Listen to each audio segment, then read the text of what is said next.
تحقیق کے مطابق باپ کو چاہیے کہ اپنے ہر بچے کو کم از کم 10 منٹ دے، بالخصوص عالمی وبا کے دنوں میں جب بچے گھر میں ہیں اور ماں باپ کے ساتھ ان کا فیس ٹو فیس ملنا زیادہ ہے۔ ماں کے ساتھ تو چلیں سارا دن کچھ نہ کچھ بات چیت ہو جاتی ہے، لیکن باپ سارے کام چھوڑ کر مکمل توجہ بغیر کسی وجہ کے اپنے بچے پر دے، ایسا کم ہوتا ہے۔ قاری صاحب، ٹیوشن والے سر کے سپرد سارے معاملات ہوتے ہیں، یا سوچ ایسی ہوتی ہے کہ بچے ہیں خود ہی پل جائیں گے۔ تو امیر اہل سنت کی بارگاہ میں یہ سوال ہے، کیا واقعی باپ کا یوں بچوں کے ساتھ بیٹھنا یہ ضروری ہے؟ اور اگر ایسی حالت ہو تو باپ کس انداز سے اپنے بچوں کی تربیت کر سکتا ہے؟ سر، ماں کو بھی ٹائم دینا، ماں تو بیچاری عام طور پہ ہمارے یہاں تو دیتی ہوتی ہے، باہر ملکوں میں ماں بھی نہیں دیتی ہوگی۔ جہاں مائیں جاب کرتی ہے نا، تو وہاں پھر ان ماسیوں کے حوالے بچے رہتے ہوں گے۔ تو باپ کو بہرحال ٹائم بھی دینا چاہیے، اور ٹائم بھی اس طرح کا دے کہ جس سے بچے کا دل بھی بہلے، یہ نہیں کہ بچہ کترائے۔ اب یہ سب باتیں اپنی جگہ پر ہیں، لیکن اب یہ کہ حالات ایسے ہو گئے کہ ایک طرف موبائل رکھو، موبائل فون، ایک طرف باپ رکھو تو بچہ ہاتھ موبائل فون پر رکھے گا، ابو آپ جائیں۔ یہ اب حالات یہ ہیں۔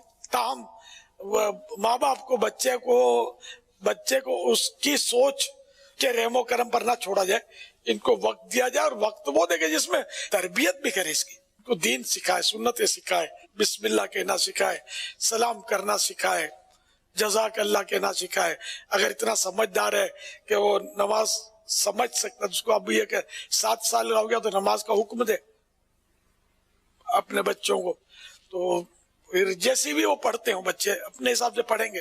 یہ پڑھا ہے، فجر میں بھی اس کو جگائے نماز کے لیے، تو جیسے بھی وہ بھلے سو جائے۔ یہ حاجی رضا بیٹھے ہوئے نا، ان کو یاد ہوگا شاید، گھسیٹ گھسیٹ کے نکالتا تھا میں ان لوگوں کو گھسیٹ گھسیٹ کے اپنے بچوں کو نکالتا تھا۔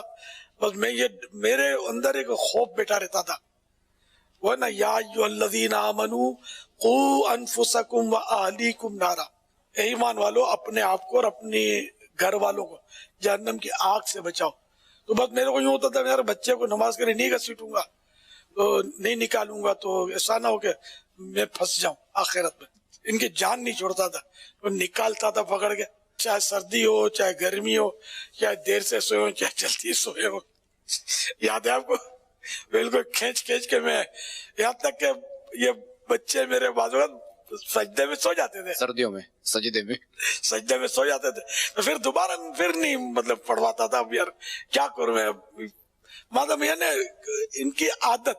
تو اب الحمدللہ ان کے تصور میں، ان کی ڈکشنری میں آپ کو نماز قضا کرنی نہیں ملے گی، میرے بچوں کی ڈکشنری میں۔ نہ یہ فجر سے کترائیں گے، نہ یہ نیند سے کترائیں گے، انہوں نے نماز پڑھنی ہے، ایک گھٹی میں آ گئی نماز، الحمدللہ۔ تو یہ کہ اگر ہم ایسی سوچ بنا، ہم ڈرے کہ ہم نہیں کریں گے تو ہم آخرت میں پھنسیں گے، کہ اولاد کی تربیت، نماز نماز نماز، نماز کے بغیر بندہ کس کا ہوگا؟ تو آپ بھی بچوں کو اٹھائیں، بھلے سو جائے سجدے میں، کچھ تو 1-2 سجدے کر لے گا، اس کو اللہ کا نام تو لے لے گا،